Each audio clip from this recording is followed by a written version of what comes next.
Morning, morning, morning! Day 16 of Vlogmas. And today we're going to do the Christmas tree cushion sew along that I promised you at the very start of Vlogmas. Yes, I finally got round to sorting it out. We're going to do it together.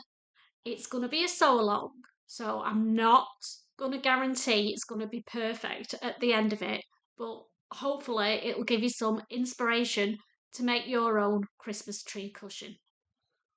So let's run through all that you need to make your cushion.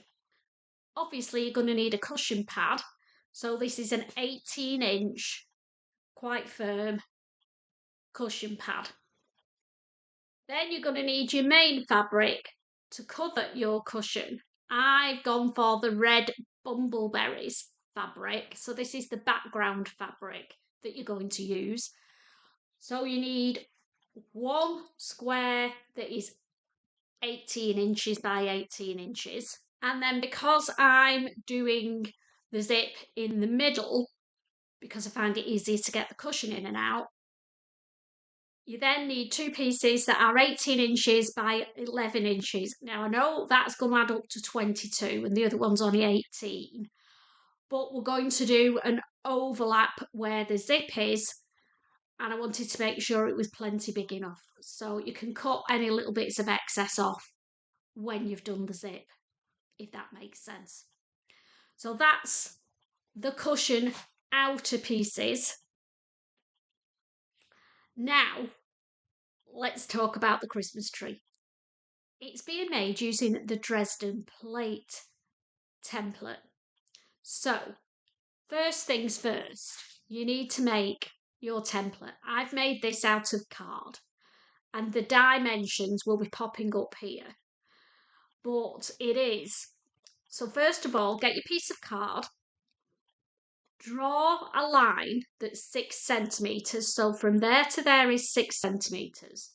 Get the middle line, which is 3 centimetres, and then draw a perpendicular line up that is 12 centimetres. So the base is 6, the line going up is 12.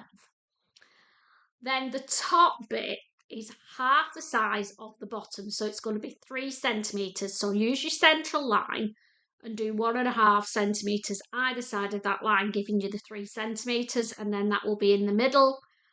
And then just join your corners up, cut it out, and this is what you end up with. So there is your cardboard template. Now, to make the tree, you need 25 of these shapes in total. You can use any fabric you like. You can use scrap fabric. You can do it multicoloured, do it rainbow, whatever you want. It's a great scrap buster, but you need 25 of these in total. So I've gone for a green tree, very traditional, and I'm doing it in layers. So each layer will be a different fabric. So the bottom layer is going to be in this beautiful starry fabric, and for the bottom layer you need 9 of these. So if you're going to do them like me in layers, the bottom one is 9, the next layer is going to be in this stripy green fabric, and I need 7 of those. Next layer in this paler star fabric, and I need 5 of those. So it's 9, 7, 5. And then the top layer, weirdly, no, you don't need 3, you need 4 of them. Don't ask me why, but 3 just doesn't work. So it's 9, 7, 5, and 4. Which adds up to 25. I had to think then for a minute. So we've got 25 in total of these. You're also going to need something for the top of your tree. And I've made this on my embroidery machine. Quite proud of myself. So I've made myself a little gold star, and that centre is in like a mustardy bumbleberry fabric, so it matches with the red. That's going to be sewn on at the top of my tree, but I suppose you could use, if you've got a big button, You could cut a star out of felt, anything that you want to do. You could cut it out and machine applique it on, but I've done mine on my embroidery machine and it's got hearts in the middle, look. And then the last thing that you need is a zip. Now I'm using a 12-inch zip. I'm using a metal zip because it's the only red one that I have. Normally I would just use a nylon zip in a cushion, but that's the zip we're going to use. Oh, and the last thing I'm going to put on mine is a little handmade label that I'm going to stick. Normally I put it on the back, but I think I'm going to put this on the front. Depends how proud of it I am, because it's a little rosette thing that we need to do. I've already made a start on these ones.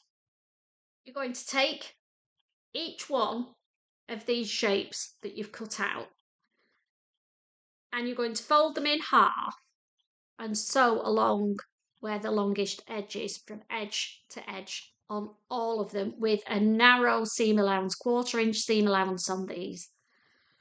So we need to do all the rest of them.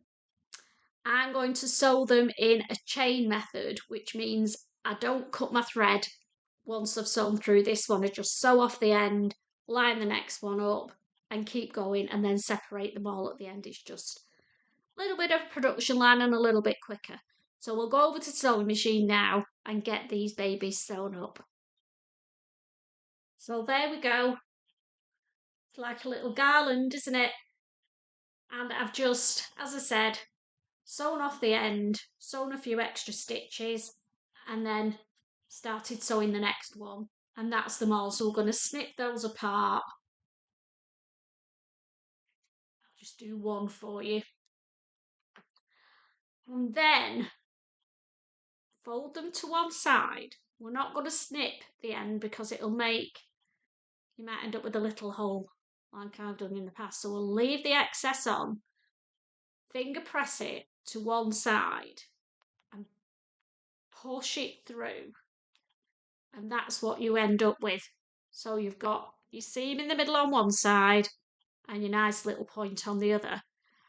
They all need making sure they're central and giving a little press, and then we'll start constructing our tree. So the iron's up, don't forget, fold it to one side, push it through and press.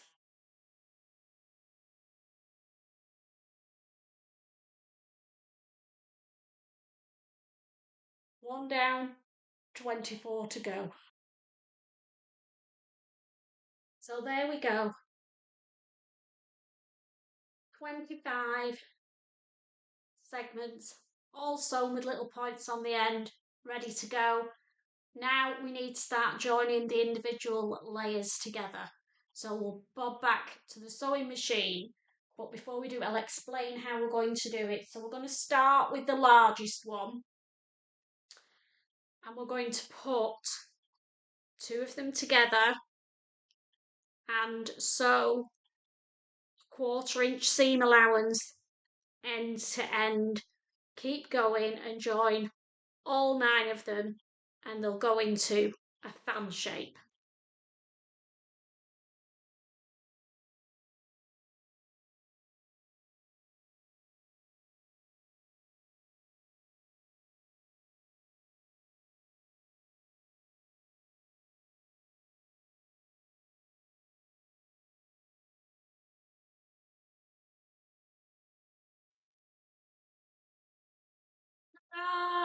So that is the bottom layer of our tree, all done. So now I need to go and press all those seams open, and the end ones, just press them under with a 1/4 inch seam allowance to finish that edge off. And then I need to do the same for the other 3 layers, and then we'll start constructing our tree. Well, that worked better than I thought.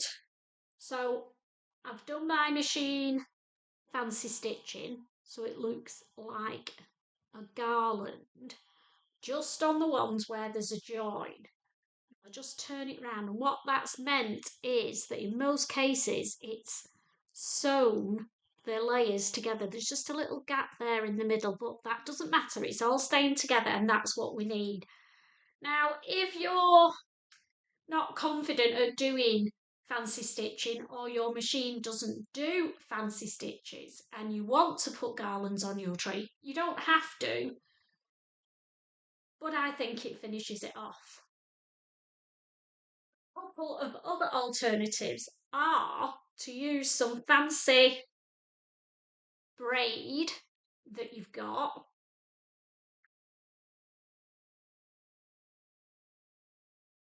and stitch that on the front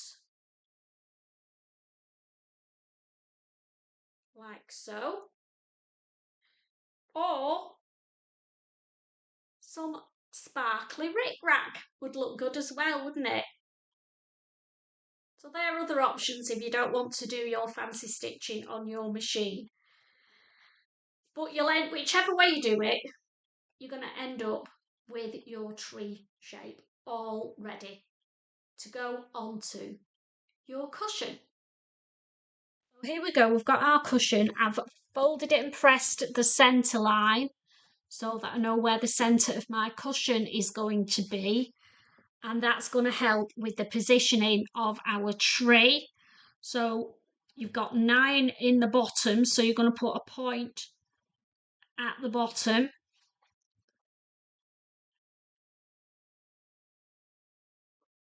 and then 4 at the top, so it has to be in the middle of one of them.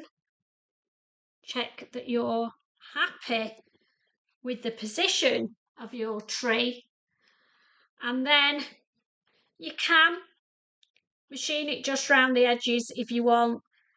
I'm going to hand stitch an invisible stitch all down these edges and then all round the bottom, because I think it's going to give it a better finish. And then do the same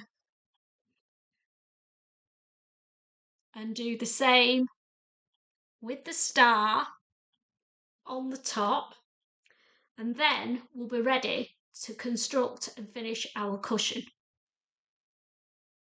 Here we go. So I've hand stitched it all around the edge and all around the star at the top, and this is what we're looking like now. The next thing I want to do is, I've got this gold piping, so I'm going to sew this to the front all around the edge, and then we can get the cushion finished. So I've sewn the piping around the front. It's starting to look very festive now. Just a little tip, in case you've never done piping before, you don't do it in individual strips, you do it all in one.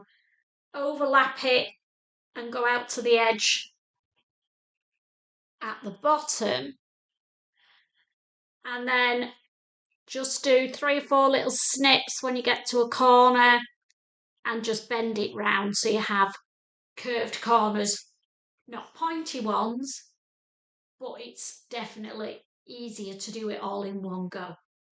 So there we go. The next thing we need to do is sort the zip out.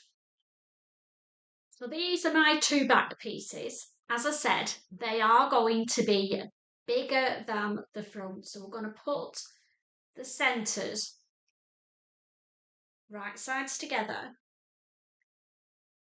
And then I'm going to mark, put the zip in the centre, mark where the zip's going to be, either edge, and I'm going to do a 2.5 stitch length up to the first mark, and then I'll whack it up to the 5 stitch length, which is tacking stitch, all the way to the second mark, and then back down to a normal one, press it open. That's stage 1 of our zip done. We go, they're both sewn together, and now we're going to press open this centre seam, and that's where the zip's going to be placed. Need to put the zip along the centre of that seam, and to help me with that I'm going to use some double-sided tape and stick it down on the inside and then top stitch it from the outside. So I've got my zip and I'm going to put a strip down either side of the zip of this stuff, then peel the backing off and stick it carefully in place.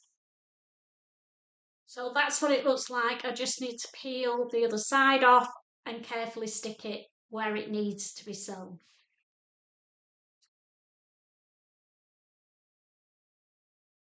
So there we go. Now I'm going to sew it on the inside so that I know I'm sewing where the zip is, because it's a metal zip. And it doesn't really matter what it looks like on that side, because don't forget we're going to do an overlap to cover it up with. So let's get this zip in.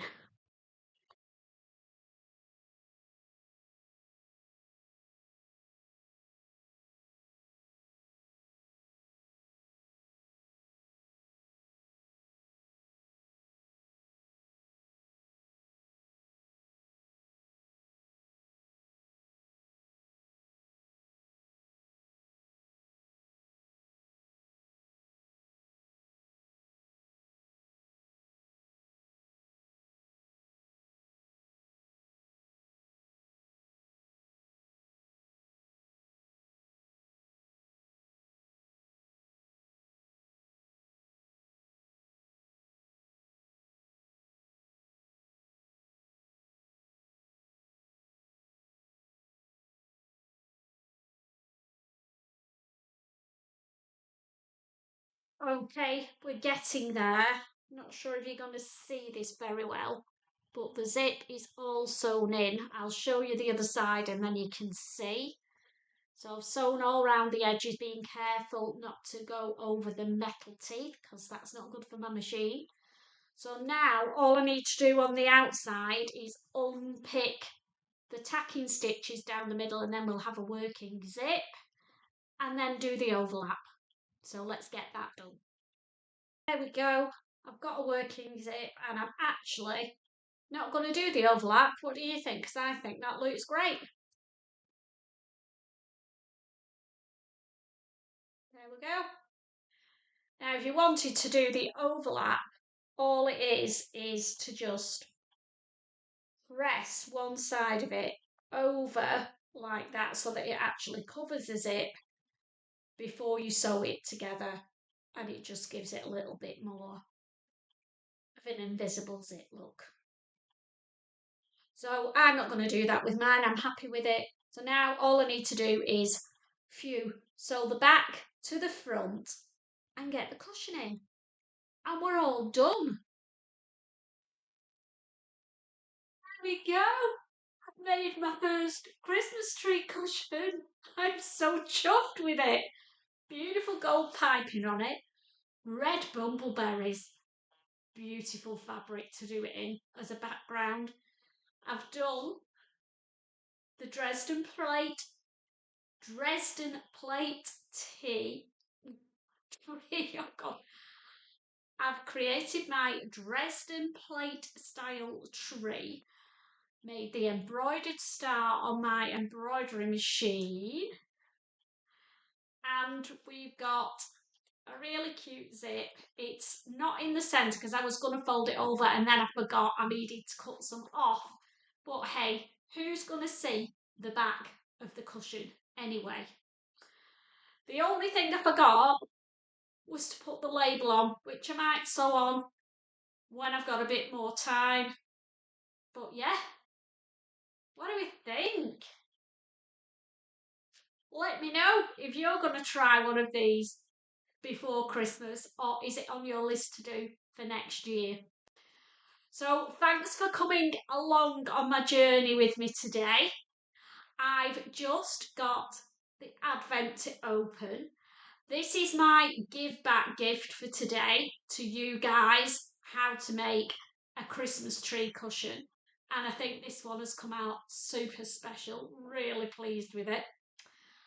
So let me grab the Advent because it's a Swapmas day. What's going to be in it? Let's find out. It's all been wrapped up. I've taken the wrapper off, but I've not actually opened it. It's a bit squidgy. And something hard as well. So let's see what's in here. Oh, this is something that I don't normally purchase, but maybe I need to get it on my radar. It's a scarf, very Christmassy, with some twinkly hearts all over it. Quite a lightweight scarf.